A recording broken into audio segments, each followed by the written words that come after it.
नमस्कार, मैं हूं अनुराधा प्रसाद।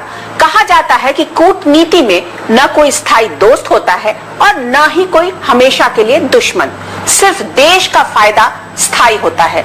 दूसरे देशों से भारत के रिश्ते कैसे हों, इस सवाल पर पाकिस्तान का साया हमेशा नजर आता है। आजकल पाकिस्तान राजनीतिक अस्थिरता की तरफ बढ़ रहा है। पाकिस्तान की जिस राजनीतिक सत्ता के साथ नरेंद्र मोदी सरकार रिश्ते बेहतर करने में लगी थी, वो खुद संकट में है। नवाज शरीफ के परिवार पर पनामा में दौलत जमा करने के आरोप लगे हैं और देश में बवाल के बीच नवाज शरीफ लंदन चले गए हैं। इस बीच अमेरिका और भारत के बीच की कूटनीतिक सरगर्मियां एक नए गणित की तरफ इशारा कर रही हैं। क्या अमेरिका भारत के लिए उसी भूमिका में आ सकता है जहां पहले कभी यूएसएसआर था? क्या भारत चीन की कीमत पर अमेरिका से दोस्ती रख पाएगा? और अगर अमेरिका से रिश्ता नहीं बनाना है तो फिर भारत के पास और क्या विकल्प हैं? आज हम इन बेहद गंभीर सवालों के जवाब ढूंढने की कोशिश कर रहे हैं। आज हम ये बताने की कोशिश करेंगे कि हिंदुस्तान का दोस्त आखिर है कौन। हाल में अमेरिकी रक्षा मंत्री एस्टन कार्टर दिल्ली आए। दोनों देशों के बीच एक ऐसे करार पर सहमति बनी जिससे भारत और अमेरिका एक दूसरे के मिलिट्री बेस और साजो सामान का इस्तेमाल कर सकेंगे। अभी इस करार पर औपचारिक मुहर लगनी बाकी है। नए करार के बाद 7 समंदर पार का देश यानी अमेरिका हिंदुस्तान के मिलिट्री बेस का इस्तेमाल कर सकेगा, चीन पर अपनी बढ़त बना लेगा, हिंद महासागर पर आसानी से काबिज हो जाएगा। भारत और अमेरिका की इस नजदीकी पर देश के बाहर और अंदर सवाल उठ रहे हैं।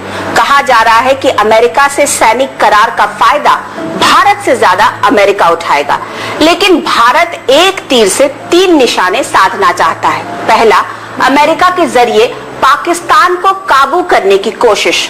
दूसरा, दुनिया के इस इलाके में चीन के दबदबे को खत्म करना। और तीसरा, दुनिया को यह बता देना कि अमेरिका भारत का नेचुरल अलाय है।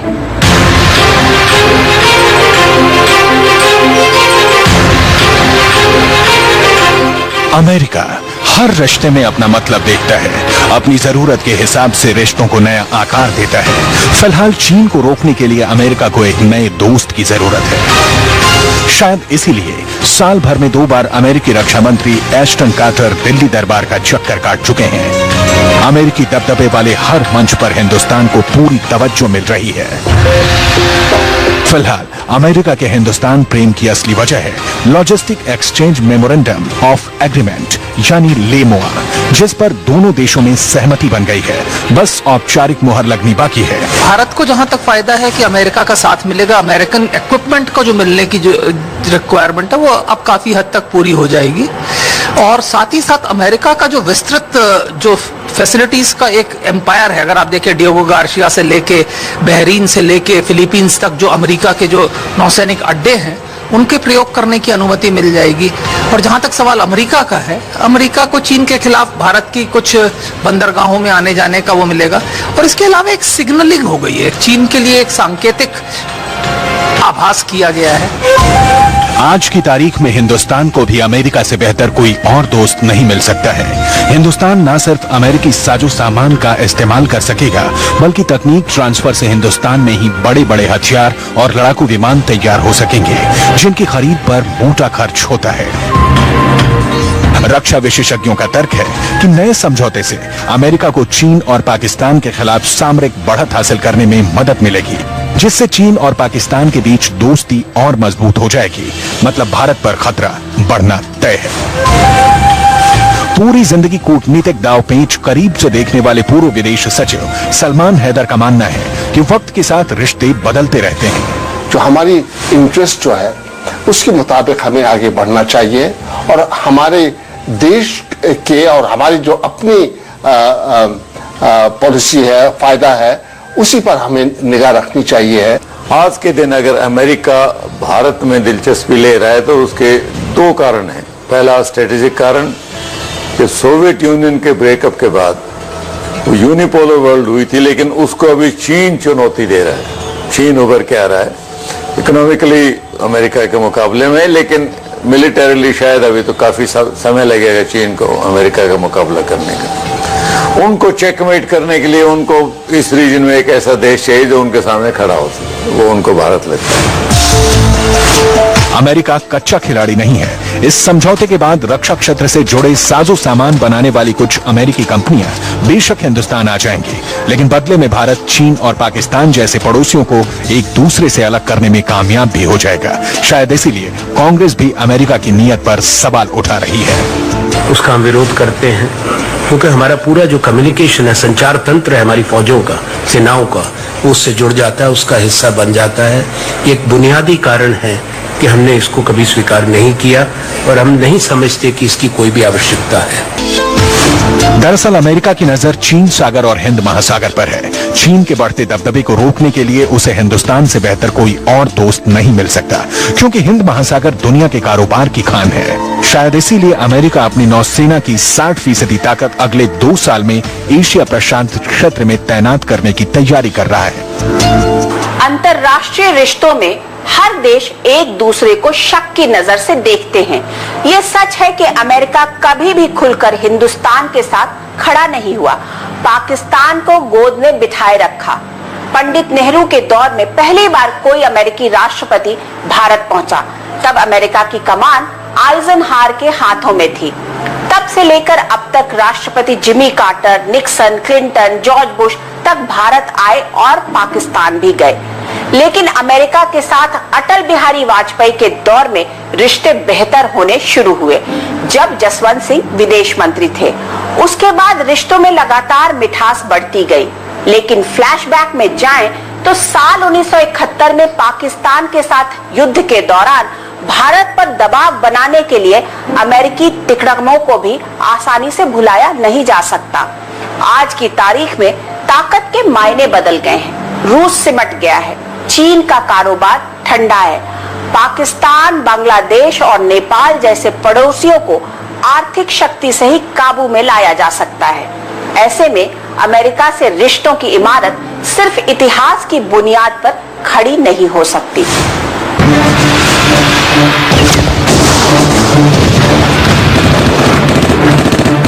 हिंदुस्तान बांग्लादेश के आजादी के लिए जंग लड़ रहा था और अमेरिका पाकिस्तान के साथ खड़ा था। इस जंग में पाकिस्तान जिन हथियारों का इस्तेमाल कर रहा था वो मेड इन अमेरिका थे। तत्कालीन अमेरिकी राष्ट्रपति रिचर्ड निक्सन चाहते थे कि किसी तरह से युद्ध विराम हो जाए, जिससे पाकिस्तान बच जाए। अमेरिका ने संयुक्त राष्ट्र सुरक्षा परिषद में युद्ध विराम का प्रस्ताव रखा, लेकिन भारत के साथ रूस खड़ा था। इतना ही नहीं, राष्ट्रपति रिचर्ड निक्सन ने 8 दिसंबर 1971 को अपनी नौसेना का सबसे मजबूत 7th फ्लीट को दक्षिणी वियतनाम से बंगाल की खाड़ी की ओर बढ़ने का आदेश दिया। मकसद था भारत को धमकाना। अमेरिका के 7th फ्लीट को आगे बढ़ता देख रूस ने भी अपना एयरक्राफ्ट कैरियर और परमाणु पनडुब्बी भारत की मदद के लिए भेज दिया। हिंद महासागर में रूस की ताकत को देखकर अमेरिका घबरा गया। बंगाल की खाड़ी में घुसने से पहले ही 7th फ्लीट ने खिसकना ज्यादा बेहतर समझा। सबसे मुश्किल घड़ी में हिंदुस्तान के साथ रूस खड़ा था। बाद में भी पाकिस्तान को हमेशा अमेरिका से आर्थिक और हथियारों की मदद मिलती रही। ऐसे में अमेरिका पर रिसर्च करने वालों का मानना है कि किसी संकट में अमेरिका कितनी मदद करेगा, इसकी कोई गारंटी नहीं है। अमेरिका हमको कितना मदद करेगा, कितना हेल्प करेगा अमेरिका के साथ मिलिट्री अलायंस बना के, ये मुझे लग रहा है कि थोड़ा मुझे कहीं न कहीं लगता है कि अमेरिका उस लेवल का ट्रस्टवर्दी नहीं है। इसमें कोई शक नहीं है कि हाल के कुछ वर्षों में हिंदुस्तान और अमेरिका के रिश्तों में मिठास बढ़ी है, जिसकी शुरुआत अटल बिहारी वाजपेयी के दौर में हुई थी। अमेरिकी राष्ट्रपति जिमी कार्टर के 22 साल बाद जब क्लिंटन 2000 में भारत दौरे पर आए तो दोनों देशों के रिश्ते नए सिरे से आगे बढ़े। इस दौरान उन्होंने संसद के संयुक्त सत्र को भी संबोधित किया। क्लिंटन का यह दौरा 1998 में पोखरण के बाद अमेरिका द्वारा लगाए गए प्रतिबंध के बाद हुआ था। इस दौरे से अमेरिका और भारत के रिश्तों में नई गर्माहट आई, जिसे तैयार करने में तत्कालीन विदेश मंत्री जसवंत सिंह ने अहम भूमिका निभाई थी। क्लिंटन के बाद अमेरिकी राष्ट्रपति जॉर्ज डब्ल्यू बुश भी भारत दौरे पर आए। तब दिल्ली में यूपीए की सरकार थी और प्रधानमंत्री की कुर्सी पर मनमोहन सिंह थे। वाम दलों के तगड़े विरोध के बाद भी मनमोहन सिंह ने अमेरिका के साथ परमाणु करार पर दस्तखत किए। लेकिन साल 2006 में हुए परमाणु करार का फायदा आज तक हिंदुस्तान को मिलना शुरू नहीं हुआ है। अमेरिका की नजर भारत के बड़े बाजार पर है, जिससे उसकी अर्थव्यवस्था को नई टॉनिक मिल सकती है। 7 समंदर पार का ये देश हिंदुस्तान के साथ अपने कारोबार को 33,32,547 करोड़ रुपए यानी 500 अरब डॉलर तक पहुंचाना चाहता है। अमेरिका का 9 बिलियन डॉलर से ज्यादा डिफेंस सेक्टर में, इंडिया के डिफेंस सेक्टर में इन्वेस्टमेंट है। तो अमेरिका कभी भी जो एक इमर्जिंग जो मार्केट है, जो आर्म्स मार्केट है, वो कभी भी उसको खोना नहीं चाहेगा। अमेरिका से चाइना नहीं आर्म्स परचेज नहीं करेगा, रशिया नहीं करेगा, तो कौन करेगा? इंडिया करेगा, क्योंकि रशिया तो खुद ही सेलर है, ठीक है, चाइना खुद ही सेलर है। तो ये भी एक फैक्टर है कि अमेरिका इंडिया के साथ में डिफेंस फ्रेमवर्क में कॉपरेशन में घुसना चाहता है। अमेरिका अच्छी तरह जानता है कि पूरे एशिया में हार्ड कैश देकर हथियार खरीदने की कुव्वत सिर्फ हिंदुस्तान में ही है। चीन स्वदेशी हथियारों को डेवलप करने में ज्यादा जोर दे रहा है, तो पाकिस्तान आतंकवाद से लड़ने के नाम पे मदद के तौर पर हथियार हासिल कर रहा है। मतलब एशिया में अमेरिका को हिंदुस्तान से बड़ा हथियारों का खरीदार कोई और नहीं मिल सकता।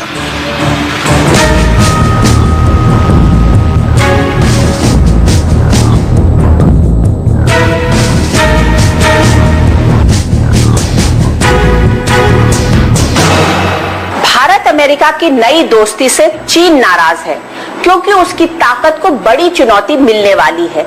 लेकिन एक सच ये भी है कि चीन विवादों को सुलझाने की जगह उलझाए रख के सौदेबाजी की नीति पर चलना ज्यादा पसंद करता है। भारतीय विदेश नीति 1962 में हुए चीन से युद्ध के चश्मे को आज तक उतार नहीं पाई है। ऐसे में चीन छोटी छोटी साझेदारियों के दम पर भारत को घेरने की रणनीति पर हमेशा आगे बढ़ रहा है। जब चीनी राष्ट्रपति शी जिनपिंग भारत आए तो ठीक उसी समय चीनी फौजियों ने भी हिंदुस्तानी सरहद में घुसपैठ कर ली। चीन अच्छी तरह जानता है कि उसकी अर्थव्यवस्था को भारतीय बाजार से ताकत मिल रही है। ऐसे में ड्रैगन फुफकारता तो रहेगा, लेकिन रिश्तों की डोर को कभी टूटने नहीं देगा। पंडित नेहरू के दौर में हिंदी चीनी भाई भाई का नारा लगता था। जब चीन के राष्ट्रपति चाओ एन लाई भारत के दौरे पर आए तो उनके मन में भी यही ख्याल रहा होगा कि भारत ने ही चीन को दुनिया के नक्शे पर सबसे पहले मान्यता दी। दोनों देशों में आपसी रिश्ते बेहतर रखने के लिए पंचशील जैसा समझौता हुआ। साल 1959 में भारत ने दलाई लामा को राजनीतिक शरण दी, जिसके बाद विवाद बढ़ गया। साल 1960 में भी चाओ एन लाई हिंदुस्तान आए, लेकिन अब बात वो नहीं रही।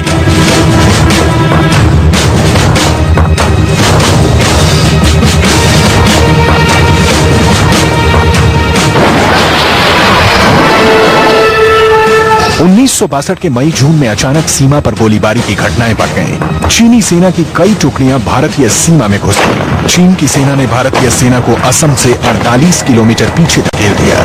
चीन ने वो किया जिसके बारे में कभी भारत ने सपने में भी नहीं सोचा था। इतिहासकार रामचंद्र गुहा लिखते हैं,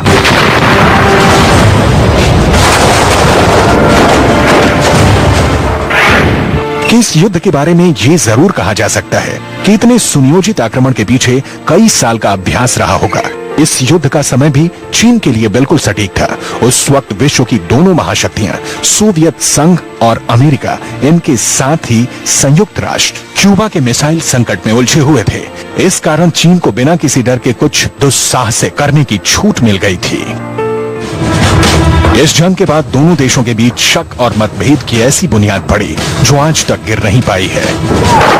चीन ने 1965 और 1971 के युद्ध में पाकिस्तान का समर्थन नहीं किया, जबकि आज की तारीख में दोस्ती के लिए बेचैन अमेरिका खुलकर पाकिस्तान के साथ खड़ा था। 70 के दशक में चीन में एक बड़ा बदलाव आया। तंग शाओफेंग की अगुवाई में समाजवाद को आर्थिक तरक्की से जोड़ा गया। भारत की भी विदेश नीति साफ थी। मुझे मिसेस इंदिरा गांधी की कहावत एक याद आ रही है इस वक्त। कहती थी वो कि जहां हमारी दोस्ती है हमें और बढ़ानी चाहिए। जहां कुछ कोताही है, कमी है दोस्ती में, तो हमारी कोशिश रहनी चाहिए कि उसे और आगे बढ़ाएं। पंडित नेहरू के बाद राजीव गांधी चीन का दौरा करने वाले पहले प्रधानमंत्री बने। रिश्तों में आई दरार को पाटने की बड़ी कोशिश हुई। साल 2003 अटल बिहारी वाजपेयी ने चीन का दौरा किया। India-China dialogue already transcends bilateral relations to encompass international issues such as चीन ने सिक्किम में भारत की संप्रभुता को स्वीकारा। मनमोहन सिंह के दौर में भी चीन के साथ रिश्तों को नई उड़ान मिली। मोदी के दौर में चीनी राष्ट्रपति शी जिनपिंग जब दिल्ली आए, ठीक उसी वक्त उनके फौजी भी भारतीय सरहद में घुस आए। चीन का सौदेबाजी की कूटनीति में कोई जोड़ तोड़ नहीं है। वो हमेशा अपने पड़ोसियों पर बढ़त बनाए रखना चाहता है। इसलिए भारत ने जब जैश ए मोहम्मद सुप्रीमो मसूद अजहर को घेरने के लिए संयुक्त राष्ट्र में रणनीति बनाई, तो चीन ने उसे वीटो कर दिया। पुराना इतिहास है, उसको देखते हुए अमेरिका के ऊपर संशय है और इसीलिए अभी तक एग्रीमेंट जो कर रहे हैं उसकी पूरी रूपरेखा बाहर नहीं निकली है। पहली बात तो ये है। दूसरी, उसमें दुनिया भर की कोशिश कर रहे हैं कि हम किसी तरह से जकड़े नहीं जाएं, इसलिए सावधानी उसमें रखी जा रही है। लेकिन जो सामरिक स्थिति बन रही है चीन के असर्शन से, चीन के दबदबा बनाए रखने से, उसके कारण मैं समझता हूँ कि मोदी सरकार ने अमेरिका से ज्यादा नजदीक जाने की कोशिश की। चीन भारत को किसी कीमत पर न्यूक्लियर सप्लायर ग्रुप में घुसने नहीं देना चाहता है। ऐसे में सुरक्षा परिषद में भारत की स्थायी सदस्यता का मंसूबा बगैर चीन को साधे पूरा नहीं हो सकता है। चीन की मजबूरी ये है कि चाहकर भी भारतीय बाजार का वो मोह छोड़ नहीं सकता है। कूटनीति यही कहती है कि पास पड़ोस से हमेशा सतर्क रहना चाहिए। किसी की भी दोस्ती पर आंख बंद करके भरोसा नहीं करना चाहिए। लेकिन हिंदुस्तान की एक बड़ी परेशानी पाकिस्तान से रिश्ता है। पाकिस्तान के सिर पर शुरू से ही अमेरिका और चीन दोनों का हाथ रहा है। इन दोनों देशों की मिली मदद का इस्तेमाल पाकिस्तान ने भारत के खिलाफ किया है। इस देश की राजनीति चलती ही है भारत विरोध के ईंधन से। ऐसे में जरूरी है कि भारत चीन संबंधों को सिर्फ पाकिस्तान केंद्रित नहीं रखा जाए, क्योंकि रिश्तों में तनाव का फायदा उठाने में पाकिस्तान माहिर है। भारत पर दबाव के लिए चीन ने पूरा जाल फैला रखा है। पीओके के रास्ते पाकिस्तान के अंदर तक घुसा हुआ है। सामरिक महत्व वाले ग्वादर बंदरगाह को भी चीन की एक कंपनी को सौंप दिया गया है। श्रीलंका को चीन ने समुद्र किनारे ऐसा शहर बसाने का सपना दिखाया है जो दुनिया में अपने किस्म का पहला शहर होगा, जिससे चीन भारत पर दबाव बनाए रखेगा। हालांकि बांग्लादेश में चीन की मौजूदगी के कोई सबूत नहीं मिले हैं, लेकिन चीन की चाल से यही लगता है कि बांग्लादेश में भी अपना बेस बनाने की कोशिश कर रहा है चीन। नेपाल में तो पहले से ही चीन की दमदार मौजूदगी है। बदले शक्ति संतुलन में पाकिस्तान की कोशिश पूरा फायदा उठाने की होगी, क्योंकि चीन अच्छी तरह जानता है कि उसके कुछ हिस्सों में इस्लामिक आतंकवाद को बढ़ावा देने में पाकिस्तान का ही हाथ है। चीन के लिए पाकिस्तान की दोस्ती सामरिक तौर पर बहुत अहम है। पाकिस्तान से मिलाप वो इसलिए करना चाहते हैं कि जो वेस्टर्न तिब्बत प्रोविंस में वहां भी उग्रवादियों का ऊपर आ रहे हैं तो वो चाहते हैं कि पाकिस्तान उनको बढ़ावा ना दे। तो ये उनकी अपनी दिलचस्पी, चाहे वो चीन हो, चाहे अमेरिका, चाहे भारत हो, अपने जहां फायदे लगेंगे वहां अपने रिश्ते बनाएगा।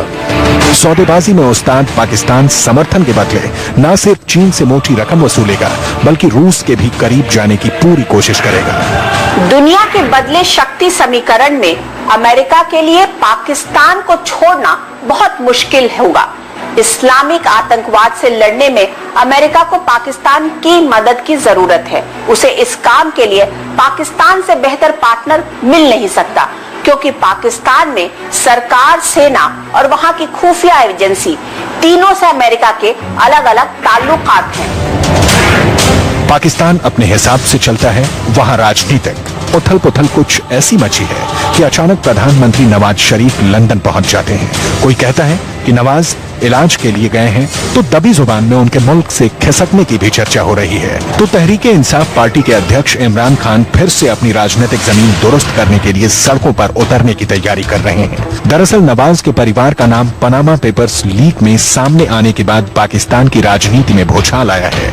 किसी भी देश के लिए पाकिस्तान से डील करना बहुत मुश्किल है, क्योंकि कुर्सी पर भले ही कोई भी सरकार बैठी हो, सभी अहम फैसले फौज की रजामंदी से होते हैं। अगर सरकार और फौज तैयार भी हो गई तो वहां की खुफिया एजेंसी ISI पूरा खेल बिगाड़ने की कुव्वत रखती है। ISI का पाकिस्तान में सक्रिय सभी आतंकी संगठनों पर पूरा कंट्रोल है। पाकिस्तान के नॉन स्टेट एक्टर्स हमेशा भारत के खिलाफ साजिश रचते रहते हैं। वो कभी नहीं चाहेंगे कि दोनों देशों के बीच रिश्ते सुधरें। पाकिस्तान में भी सत्ता के लिए पहले से ही खींचतान चल रही है। पाकिस्तान के दोनों शरीफ अपनी हैसियत और ताकत बढ़ाने में लगे हैं। ऐसे में भारत की परेशानी ये है कि वो पाकिस्तान में बात किससे करे, क्योंकि जो शरीफ सत्ता में है उसकी ज्यादा चलती नहीं है। जिस शरीफ की चलती है उससे भारत बात नहीं कर सकता।